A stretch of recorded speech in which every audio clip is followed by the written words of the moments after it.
Hello and welcome to the second video devlog for my introduction to design project in Unreal Engine. I believe the project title I was given was Sentinel, so that's what I'll be referring to this project as from now on.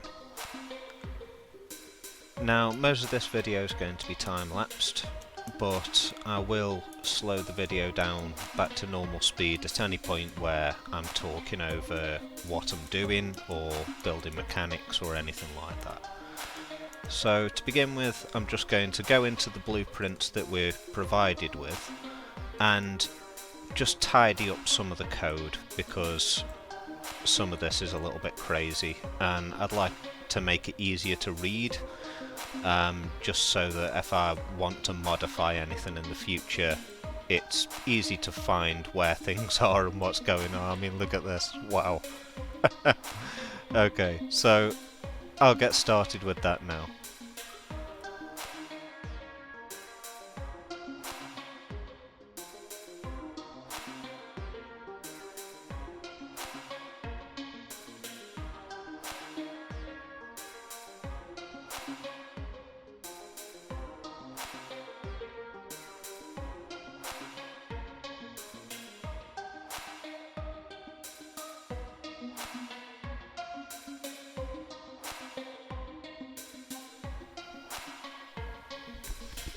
Okay, I'm not really sure what this was used for, but it isn't connected up to anything. So I'm going to put that down here for now. There's a couple of things like this that don't look like they're doing anything, but I can start deleting those out and then test just to see if it actually was tied to any logic, but as far as I can see, that's doing nothing. And I will continue.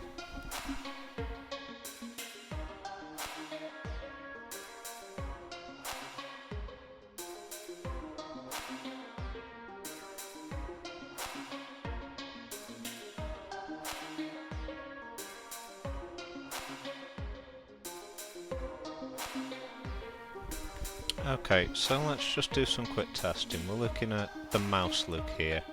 Again, it's making a vector, but it's not using it. So what I'll do, I'm going to ensure desktop audio's muted because the music might come through a little bit loud on the recording. And we're just going to see if deleting this first of all, and we'll compile, and then we'll hit play just to see if it's broken anything.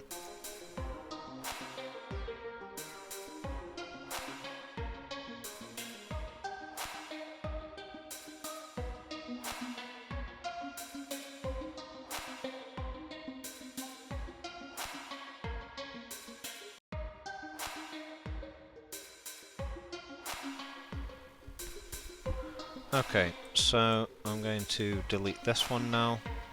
We're going to compile, and then we'll play.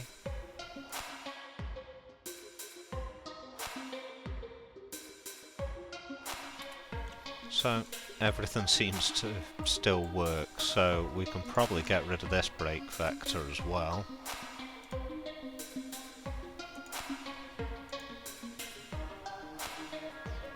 Yeah. And we can't rotate when we're using the shield, it hides the cursor. Okay. So again, this is not connected to anything, we'll get rid of that.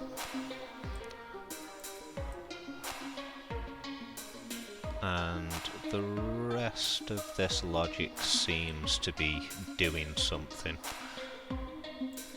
There's no pointless actions going on. No, hang on, we're breaking the result for this. So what are we doing?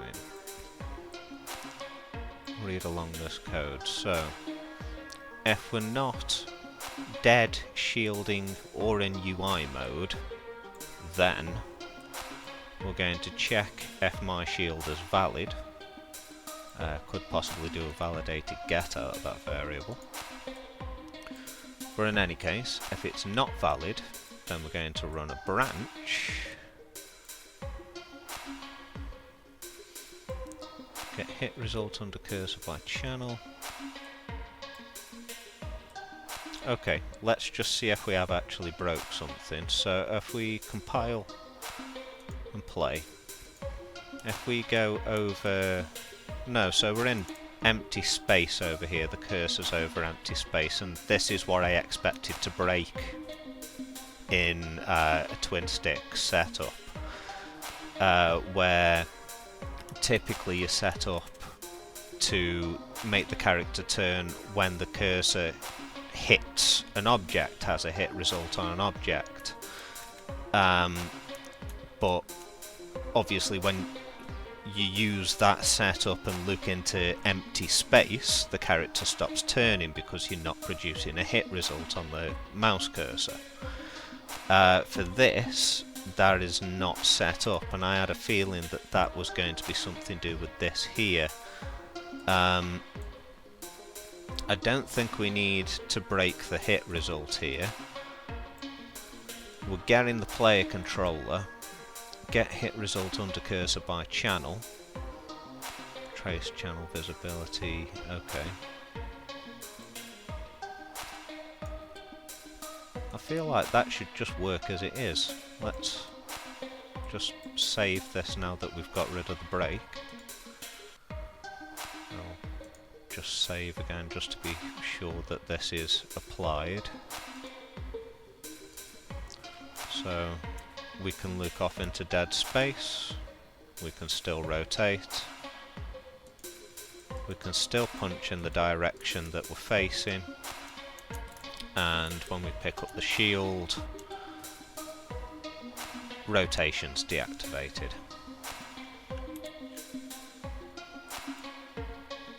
Well, that's a huge loose end tied off there, we didn't need that. I'll get back to tidying this up anyway, because the rest of this logic looks like it's actually utilised.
So again, I've come across this. All of that doesn't seem to be tied to anything. It's not actually being called in the logic. So I will compile and save what I've done. I'm going to take all of that and I'm going to delete it. And then we'll compile and we'll test. So animations seem to be updating as they should. We can attack, we can punch. The shield's fine. We're still able to shield. So that was, again, pointless logic. But we've got rid of it. It's not cluttering up the space now, and we can see more clearly what's going on. So I'll carry on tidying this.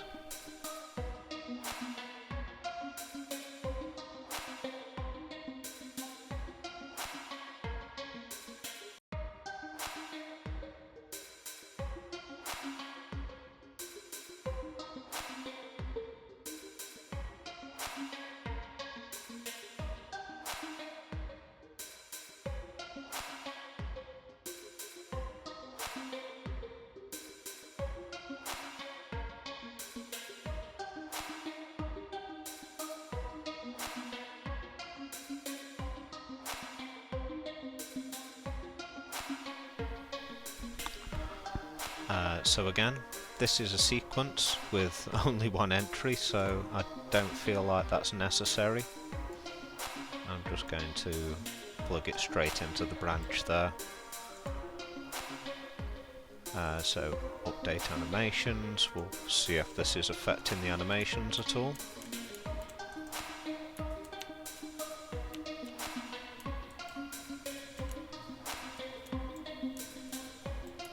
Nope, everything seems to be working fine, so we can be safe in knowing that that was not useful to us.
Okay, so again, I'm looking at the keyboard movement input here,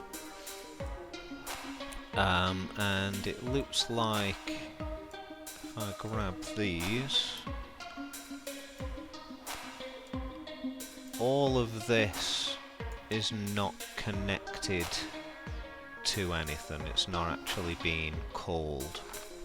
So I'm going to delete all of that now. Compile, and then I will play the level, and we can still move fine, all directions. Just be sure that we're able to jump, and we can jump in the different directions, no issues with anything. So yeah, again, dead code, not doing anything, I've just deleted that out there.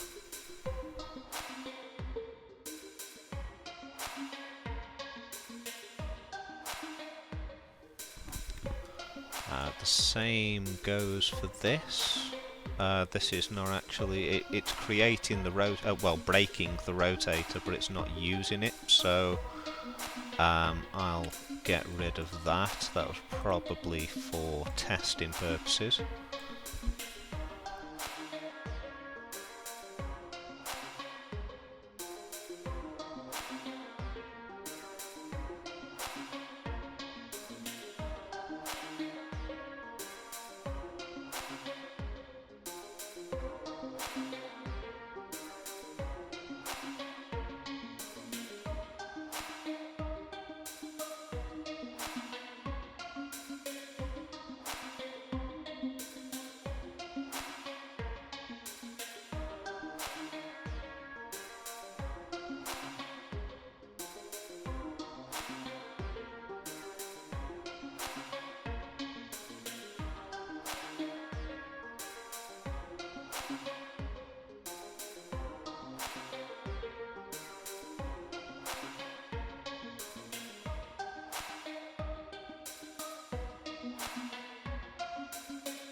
Okay, so what I've done now, I've gone through all of these and tidied them up so they're easier to read. I've deleted any code or any logic that wasn't connected or actively doing anything. And if I zoom in a little, I've organised it all into categories, so we've got initialization and parameters. For the player setup, the tick event, I've bundled the lecture activity in, but I'll be deleting that, I'm sure, since that's actually documented. the camera length and the update animations. I've made a combat section, so we've got the melee, the shield, the death, we've got the damage logic, and the debug for the damage. Then we've got locomotion with the keyboard movement input. We've got the mouse look logic and the jump logic. Yeah, and that's all of it.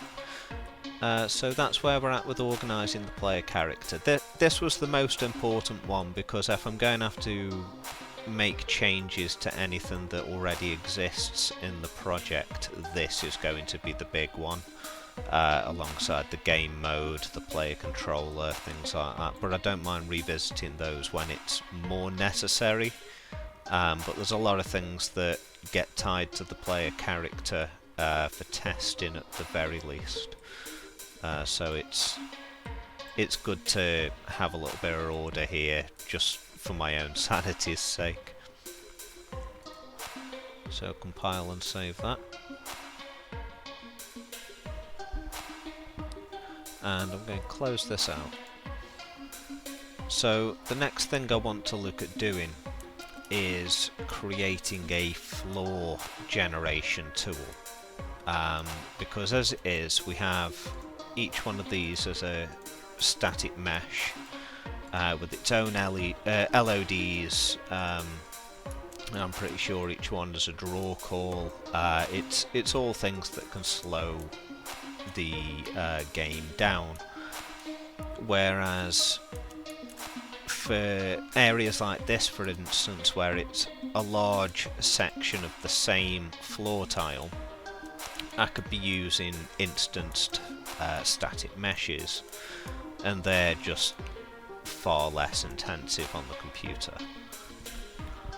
So to do that, I'm going to create a blueprint. I have to remember how to do this because it's been a short while since I've made one, but it's definitely a tool that I'll be using a lot of. I'll use it to replace the floors where we've already got them placed, and then I'll use it to generate the basic floor plan from my designs, just to see where we go from there, because we may want to make adjustments to teach mechanics through the environment, and that'll give us the freedom to do so. It would be much easier to move several blocks for a room instead of however many 100 tiles this is. So we'll get on making that now. So we're going to start out, we're going to content, jump into student work, into blueprints, and we want to make a new blueprint class, actor. I'm going to call this BP underscore floor generator. Yeah, floor generator seems good. And we'll open that up. So now that we're in it, we want to go up to add. We're going to add an instanced static mesh, and then come over here to the static mesh and we'll select one of the floor tiles.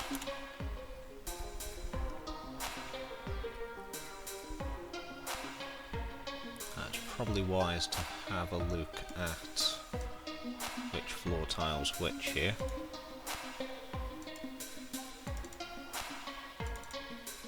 We just want one of the standard ones just to get this working. So SM sci-fi floor underscore 02. That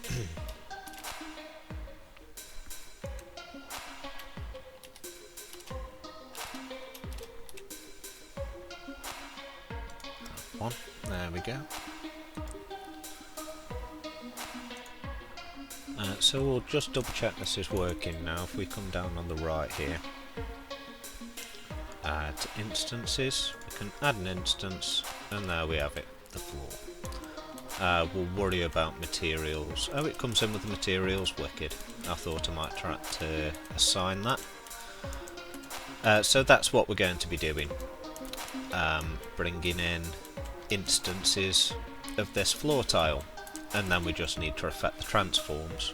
So now that we have that, we'll get rid of that instance because we're going to be populating that differently. There we go. So we want a variable, we'll call this room size, and we'll make this a vector, and we're going to make it instance editable, and we're going to show the 3D widget for this. So now we have this vector, we'll actually use it. We'll jump into construction script. I'm going to compile just so that it actually gives us the value for this vector, and I will get it and kind of split the struct pin. Yeah, perfect. So we're going to take the x and divide that, and the y, I'm going to divide that, and we're dividing it by the size of the tile that we're using. So in this instance the floor tiles I know are 2 meters, so 200 centimeters would be dividing by 200. But what I'm actually going to do is promote this to a variable, and I'm going to call this tile size, and we're going to make that instance editable too. I can drag that over here, compile, and set the default value of that to 200, so it will work for the floor. But it will also mean that if we use a different mesh to instance that is a different size, we have a variable that we can just tweak nice and easily, and we want that to feed into both of those. So now we're going to take these pins off the room sizes after the division, and we're going to truncate to remove any decimals.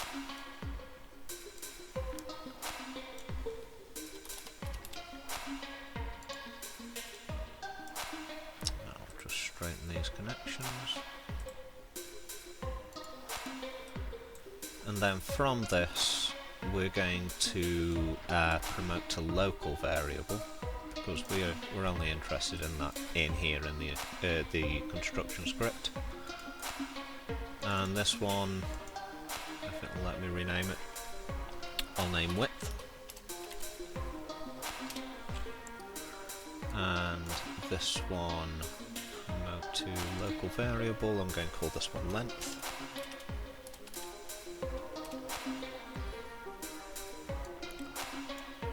And we want to set these.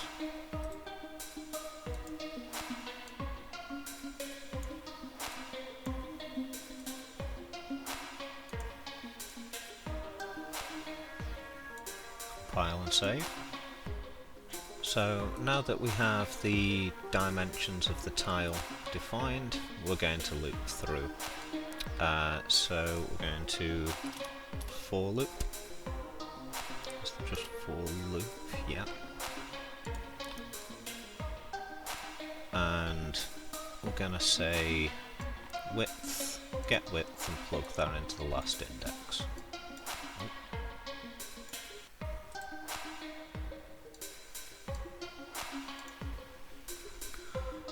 Then we're going to take the mesh that we're instancing, and we're going to add an instance.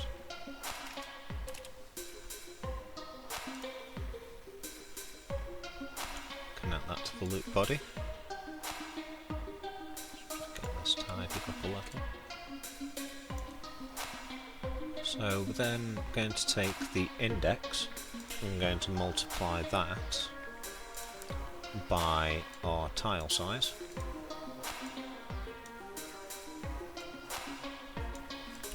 Straighten this out a bit.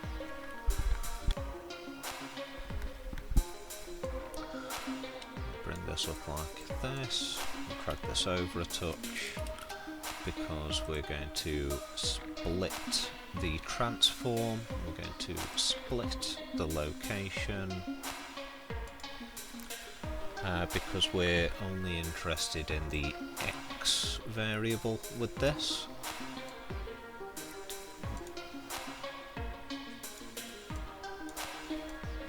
Tidy this up a little again. And then we can just bring this over.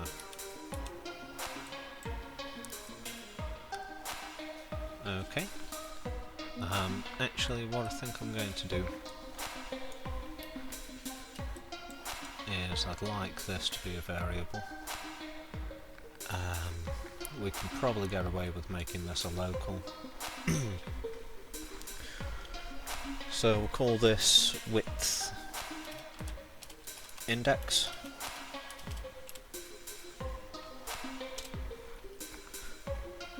And then I'll disconnect this and we'll hook that up here. We can bring this over as well because we're going to need to do another loop inside this. Try to go over a bit more. We'll send this a bit further out. And then we're going to want to for loop again inside this.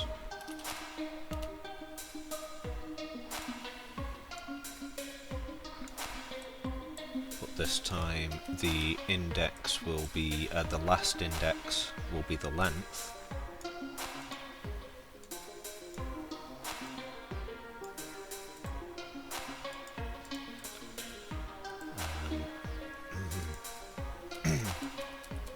So we'll hook that into here, we'll hook that into here. We'll just bring this down, I'll tidy the code up after. So we're going to promote this one to a local variable, and we're going to call this length, oh, if I could spell, length index. We'll plug that into the loop body, and over here. And again, we're going to be multiplying this. If I can get my head on straight, multiply this by the tile size. So what I can do now, if I tidy this up a little, I'll disconnect these because we've set them as variables. And I can get the width index, plug that in there, the length index, I'll plug that in there. Then we want the length and the width. Let's just, again, tidy this up. So width going into X, and then length going into Y. Tighten this up a touch now.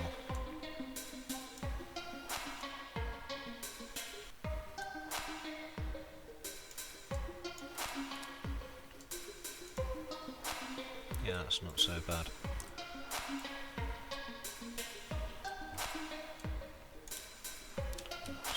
Bring this all over, and this should work. We'll try it in a moment. Okay, so yeah, let's see if this works. We'll compile and save, and we'll minimise now. And then we can jump into content, student work, blueprint, and floor generator. Make sure that we're working, yeah, 100 centimetre increment.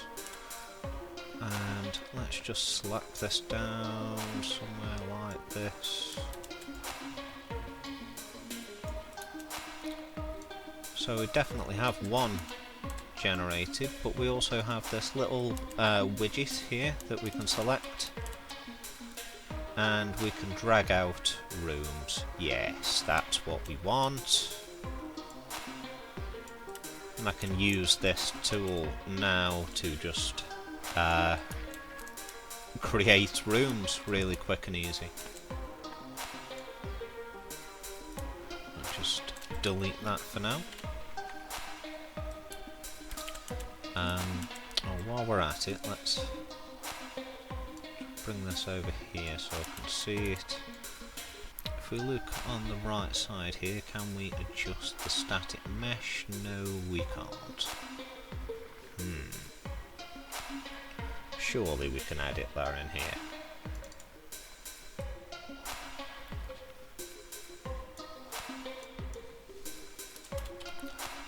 Set static mesh. Right from the get-go. And the new mesh, we can make a variable that is exposed.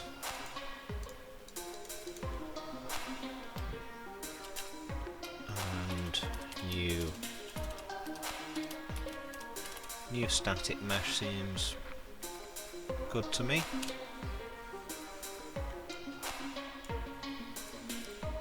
So if I straighten all this up now, I should be able to get away with just slapping it on the start of this before it actually does anything. Like that. And then we'll compile and save.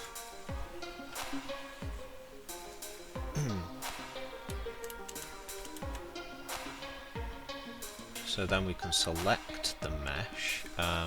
So that's a point. So we won't go back in here and find the sci-fi.